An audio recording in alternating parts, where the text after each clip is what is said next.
27 to 28. Before eating, before drinking we need to examine ourselves.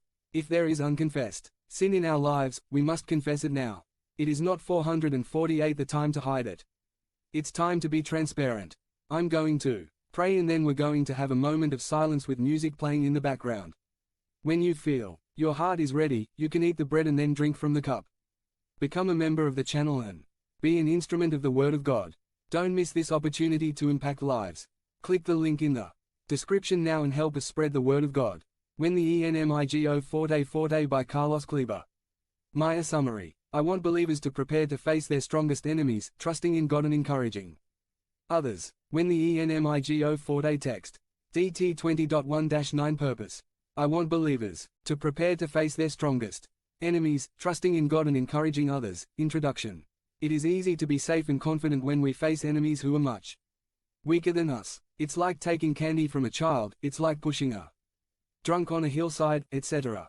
But what should we do when we face enemies stronger than us? The people of Israel left Egypt under the powerful hand of God. The Lord destroyed the most powerful kingdom on earth at the time, defeated its strong and well-armed army, parted the sea, defeated the Amalekites and led them to the land of Canaan. When they arrived there and sent spies, they were frightened by the testimony of most of them, which spoke of stronger enemies, cities with high walls, and the certainty that they could not win. Then God took them back to the desert. Now, the new generation is, once again, heading to the promised land and Moses will give them guidance on what to do in the war. These guidelines will be very useful for the people of God today. When we also face great enemies. 1. We should not fear the enemy, because God is with us and fights for us. 1.1. The enemy may have extraordinary advantages over us, but he has no advantages over our God. 449. 1.2. The Israelites were not to put their trust in their resources or human ability, but in God. Hosea 1:7. But I will have compassion on the house of Judah, and will save them through the Lord, their God, for I will not save them by bow, nor by sword, nor by war, nor by horses, nor by knights. Hosea 1.7.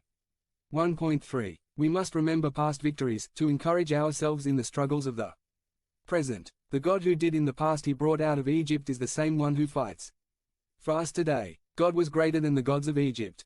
God was greater than the magicians of Egypt. God was greater than the army of Egypt. God was greater than the waters. God was greater than the thirst of the desert. God was greater than the hunger of the people. God was greater than the heat of the day and the cold of the night. God was greater than the wear and tear of clothing and footwear. Who can defeat this God? 1.4. The secret to victory is to be on the side of the strongest, so he always wins, even in the most difficult circumstances.